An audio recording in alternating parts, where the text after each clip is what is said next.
वही भाव श्रीमद् भागवत कहती हैं, स्वस्थः शेते मृत्यु रस्मादुपैति।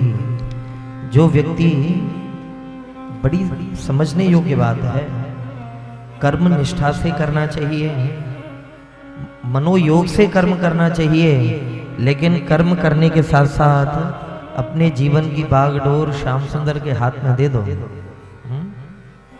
कर्म करने के साथ साथ जीवन की बागडोर उन ठाकुर के हाथ में दे दो, क्या होगा? बोले स्वस्थः शेते, वो व्यक्ति तो चैन से सोता है, फिर चैन से सोता है, उसको फिर कोई टेंशन नहीं रहता। कर्म निष्ठा से हो, समर्पण भगवान के लिए हो, जीवन धन्य हो जाता है, जीवन धन्य। पहले एक बार प्यार से बोलो राधे राधे।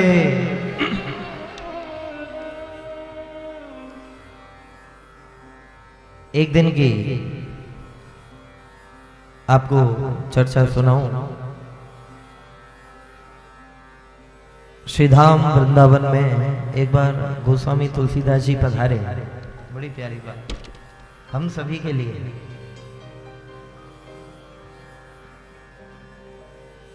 अपने परम मित्र श्री नाभादास जी की कुटिया पर गए, श्री गोस्वामी तुलसीदास जी।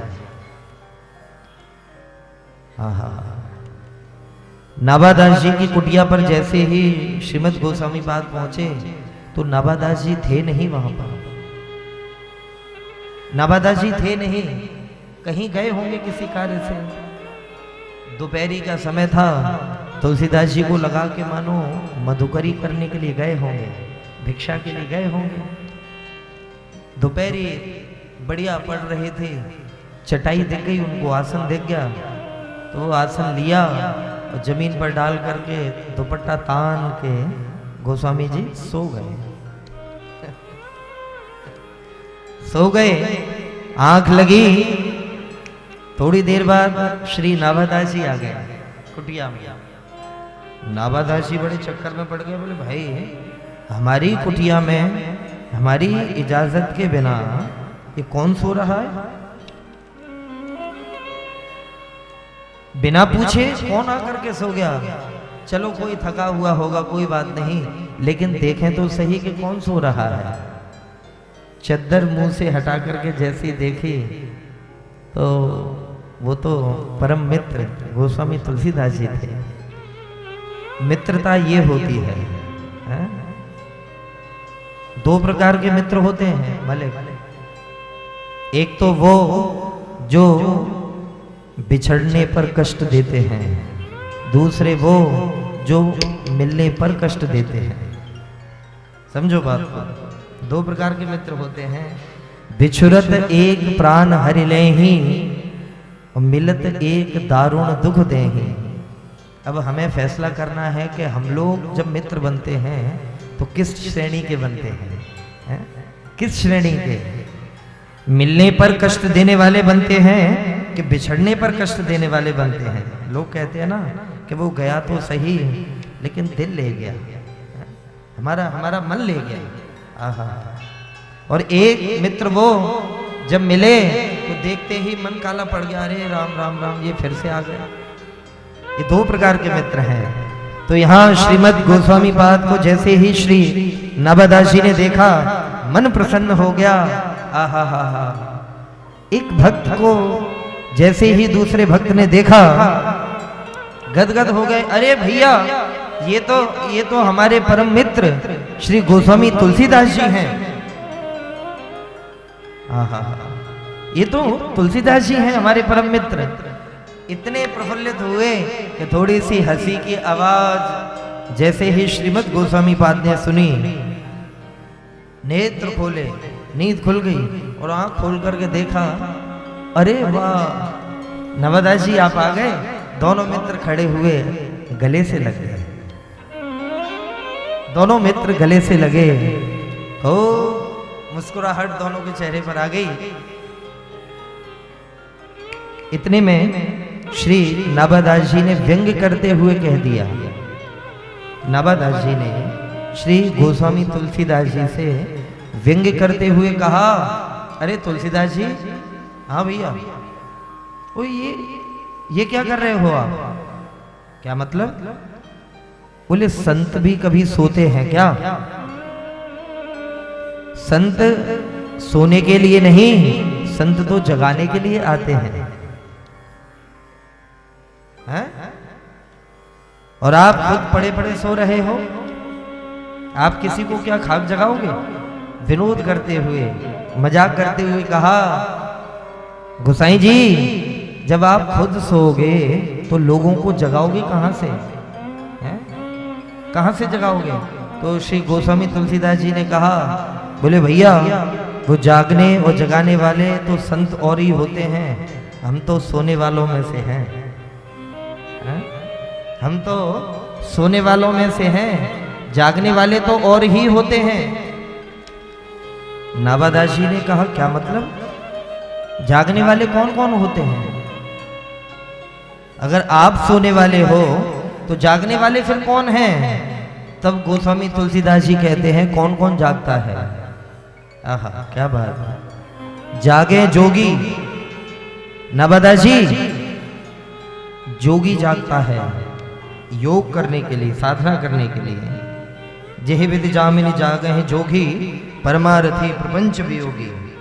जागे जोगी, जंगम, जो महापुरुष जंगम होते हैं, हमेशा चलने वाले, जो निरंतर चलते ही रहते हैं, वो जागते हैं। जागे जोगी, जंगम, जति, यति जागता है। जागे जोगी, जंगम, जति, जमाती, जो जमात लेकर के जाते हैं 100-100, 50-50 लोगों को, उन लोगों को भी जागना पड़ता है। भाई किसी को कंबल मिला के नहीं, भोजन मिला के नहीं, किसी को कोई अव्यवस्था तो नहीं, ये लोग जागते हैं। जागे जोगी, जंगम, जति, जमाती, ध्यान धरे, किस चीज का? डरे उर भारी, हृदय में बहुत डरते हैं। किस लिए डरे उर भारी? लोभ मोह कोह काम के। किससे डरते हैं? बोले कहीं काम क्रोध लोभ मोह अटैक ना कर दे, इसलिए योगी साधु वैष्णव जागते हैं। जागे जोगी, जंगम, जति, जमाती, ध्यान धरे, डरे उर भारी, लोभ मोह कोह काम के। और भी लोग जागते हैं। कौन? बोले जागे राजा। राजा जागता है अपने राज्य की चिंता में। जागे राजा, राज काज हित सेवक समाज, सब सोचे सुनि समाचार, बड़े बैरी बाम के। राजा जागता है राज्य की चिंता में, और राजा की चिंता में सेवक जागते हैं। ये लोग भी जागते हैं। और भी लोग जागते हैं। और कौन कौन जागता है? बोले जागे बुद्ध विद्या हित। विद्यार्थी जागते हैं विद्या अध्ययन करने के लिए। जागे बुद्ध विद्या हित, पंडित चकित चित। पंडित लोग जागते हैं किस लिए? शास्त्रार्थ करने के लिए, शास्त्रों का अध्ययन करने के लिए। जागे बुद्ध विद्या हित, पंडित चकित चित। जागे लोभी लालच धरन धन धाम के। लोभी लालची व्यक्ति जागते हैं। ऐसा ना हो कि हम सोते रह जाएं, वो निकल जाए, टेंशन में जागते हैं। तो जागे बुद्ध विद्या हित, पंडित चकित चित। जागे लोभी लालच धरन धन धाम के। और भी लोग जागते हैं। कौन? बोले जागे भोगी। भोगी लोग जागते हैं। जागे भोगी, भोग ही वियोगी, रोगी सोग बस। नाभादास जी ने माथा पकड़ लिया, अरे भगवान, इतने लोग जागते हैं? और नहीं तो क्या? अरे तो भैया फिर सोता कौन है? जब इतने लोग जागते हैं तो सोता कौन है? बोले जागे भोगी, भोग ही वियोगी, रोगी सोग बस। सोवे सुख तुलसी भरोसे एक राम के। ये तुलसीदास सोता है प्रभु श्री राम के हवाले होकर, परमात्मा के हवाले होकर के। इसीलिए तो हमारे झांसी के पास ओरछा के एक भक्त हुए श्री व्यास जी महाराज, उनका नाम था श्री व्यास जी। उन्होंने कहा कि काहू के बल भजन है। किसी का बल भजन है, माला जपते हैं लोग, काहू के बल भजन है और काहू के आचार, पर व्यास भरोसे कुंवर के सोवत पांव पसार। यहाँ तो श्री प्रिया जी के, श्री ठाकुर जी के भरोसे हैं, जो पांव फैला करके सोते हैं भैया, पांव फैला करके सोते हैं। इसलिए कहा स्वस्थ शेते मृत्यु रस्माद उपैती। जो भगवत भरोसे होता है मालिक, वो तो बढ़िया नींद लेता है। हाँ, बढ़िया नींद लेता है, चकाचकी वाली, टेंशन की बात नहीं। इसलिए मैं बार बार निवेदन कर रहा हूं कि दुनिया में रहो, कर्म बड़ी निष्ठा से करो, पैसा खूब कमाओ, लेकिन मनमोहन को दे दो, जीवन संवर जाएगा।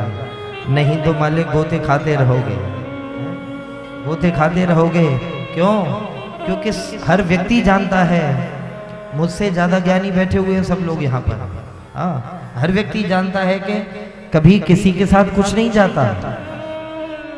हमारे महापुरुष कहते हैं कि साथी है मित्र गंग के जल बिंदु पान तक।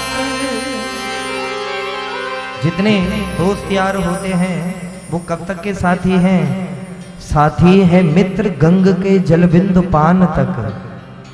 मर जाता है, जब मरता है उस समय, अरे गंगा जल तो पिला दो, हमारा मित्र है ये, हमारा मित्र है, अरे इसके मुंह में गंगा जल तो डाल दो। कि साथी है मित्र गंग के जल बिंदु पान तक, अर्धांगिनी बढ़ेगी केवल मकान तक। पत्नी भी चलेगी साथ, कहाँ तक? मकान की जो ड्योढ़ी होती है, देहली। साथी है मित्र गंग के जलबिंदु पान तक, अर्धांगिनी बढ़ेगी तो केवल मकान तक। आहा, परिवार के सब लोग चलेंगे श्मशान तक, और बेटा भी हक निभाएगा तो अग्निदान तक। इससे तो आगे भजन ही है साथी, हरि के भजन बिन अकेला रहेगा। रे मन मुसाफिर न मेला रहेगा, कायम न जग का झमेला रहेगा।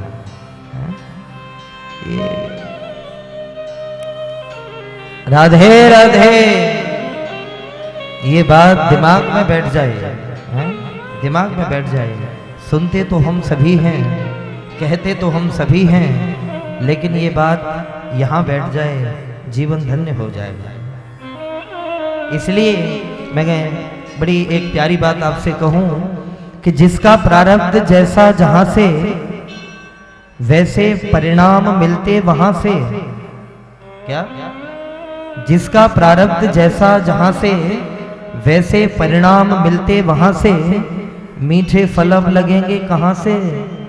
बीज कड़वे तो बो ही चुके हो, राही जागो हुआ अब सवेरा, पूरी रजनी तो सो ही चुके हो। ये जीवन सोने में निकाल दिया मालिक, सोने में निकाल दिया। इसलिए जागने की वेला कौन सी है मालिक? जागने की वही वेला है जिस समय प्रभु का सुमिरन हो, भगवत सुमिरन हो, भगवान नाम हो।